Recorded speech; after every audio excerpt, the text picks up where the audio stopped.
আসসালামু আলাইকুম। Welcome back to another new video. So সেদিন আমরা গিয়েছিলাম হচ্ছে গিয়ে সকালে ব্রেকফাস্ট করতে বাইরে।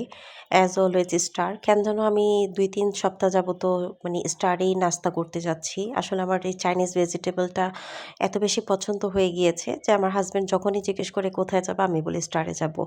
তো ও নিয়েছিল হচ্ছে গিয়ে পায়া খাসির আর আমি নিয়েছিলাম হচ্ছে গিয়ে চাইনিজ ভেজিটেবল। তো ২ জনে হচ্ছে গিয়ে সেদিন একাই গিয়েছিলাম। কোনো ছেলে-মেয়ে যায়নি।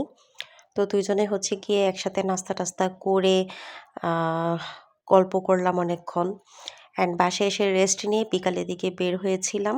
একটু মার্কেটে যাবো। মার্কেট আর কি আমার একটু যাওয়ার ইচ্ছা ছিল বি-সিটিতে। তো ওকে বলার পর ও বলতেছে যে, "হ্যাঁ, আমার একটু কাজ আছে রাপা প্লাজাতে। তো চলো ফার্স্ট আমরা রাপাতে যাই।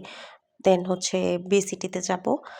তো ভালোই লাগছিল এনভায়রনমেন্টটা তখন একটু মোটামুটি ঠান্ডা ছিল। আর আমি তো ভয়েস ওভারটা একটু লেট করে দিচ্ছি।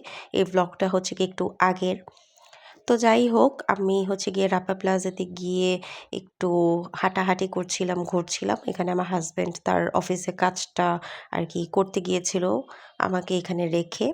তো এখানে বেশিক্ষণ আমাদের খুব একটা বেশি সময় লাগেনি। খুব তাড়াতাড়ি হয়ে গেছিল অফিসের কাজ। দেন আমরা ডিরেক্টলি চলে গিয়েছিলাম বি-সিটিতে। আর ওইখানে হচ্ছে গিয়ে মেইনলি আমাদের ফোকাস ছিল মুস্তফা মার্টে যাবো। কারণ কিছু জিনিস কেনাকাটা আমাদের বাকি আছে।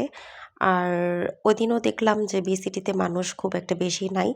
সো আমরা লিফটে উঠে গিয়েছিলাম। কারণ বারবার হচ্ছে গিয়ে সিঁড়ি দিয়ে ভালো লাগছিল না। ডাইরেক্ট একবারে আমরা লিফটে উঠে গিয়েছিলাম।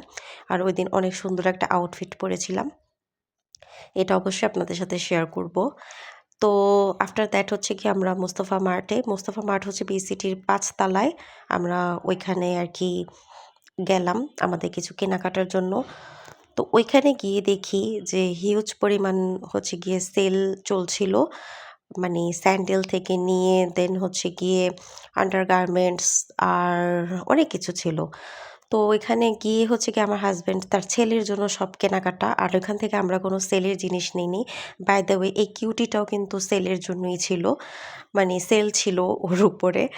তো যাই হোক মানে বি-সিটিতে গেলে মোস্তফা মার্টে গেলেই হচ্ছে গিয়ে আমার হাসব্যান্ড শুধু এগুলা জিনিস দেখে তার ছেলের জন্য। মানে এখন দুনিয়াদারি যেখানেই যাক তার ছেলের সবকিছু পারফেক্ট হতে হবে। এমন একটা আর কি তার হয়ে গেছে। এই ডাইনোসরটা হচ্ছে গিয়ে সে কিনতে চাচ্ছিল বাট আমি তাকে না বলছি কারণ এটার প্রাইস অনেক হাই ছিল। নরমালি আমাদের চকবাজারে এগুলা পাওয়া যাবে একটু খুঁজলেই।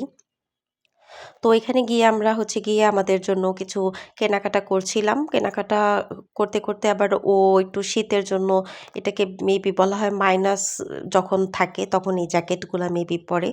তো আমি তাকে ওইটাই বলতেছিলাম যে, "আমাদের বাংলাদেশে কখনো মাইনাস হবে না যে তুমি এই জ্যাকেট-ট্যাকেট কিনবা। এগুলা জাস্ট পরেই থাকবে।" আর এমনিতেও ও খুব একটা বেশি শীতকালীন কাপড়-টাপড় পরে না। ও বাই দ্য ওয়ে এটা হচ্ছে আমার ওই দিনের আউটফিট ছিল। সো কেমন লাগলো? ওইদিন আমি ফার্স্ট এই হুডিটা আর এই জিন্সটা পরেছিলাম। তারপর হচ্ছে গিয়ে আমাদের পেমেন্টের পালা। আমরা পেমেন্ট করছিলাম। পেমেন্ট করে আমরা প্ল্যান করছিলাম যে আমরা কোথায় খেতে যাবো। তো আমার হাসব্যান্ড বলল যে, "আগে খাবো পরে। ফার্স্টে একটু হচ্ছে গিয়ে কর্ন খাবো। দেন হচ্ছে গিয়ে বাচ্চাদের জন্য হচ্ছে গিয়ে বোবা টি নিবো।"